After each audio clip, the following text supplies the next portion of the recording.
ده كده كريم شعر التصفيف للهيشان والتقصيف. احنا عاملين منه 2، عاملين منه للكبار تمام حجم 100 مللي. ده بيعالج التقصيف الشديد جدا لو في جفاف في الشعر، وبيعالج الهيشان، وكمان خصوصا لو الشعر مبلل هيبقى لطيف جدا مع الشعر المبلل. وعملنا منه للاطفال، حاطين فيه فيتامين تعزيز نمو شعر الطفل من سن 3 سنين لغايه 15 سنه. هيعمل معاكي افكت كويس جدا جدا للهيشان والتصفيف. الاثنين دول فعلا حلوين جدا يعني منتجين.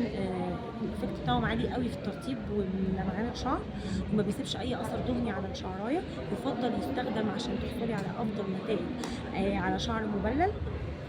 هتلاقي ان الهيشان والتقصيف قل جدا، وحصل نسبه فرد رغم ان هو اورجانيك، بس عشان كميه الزبدات والمرطبات اللي فيه هيبقى حلو قوي قوي معاكي. في خلال اسبوع هتلاقي شعر الطفل او شعرك انتي نفسك في يعني في بلاد تاني خالص. فحلو جدا جدا كريم جوجوبا بيور لايف للهيشان والتقصيف.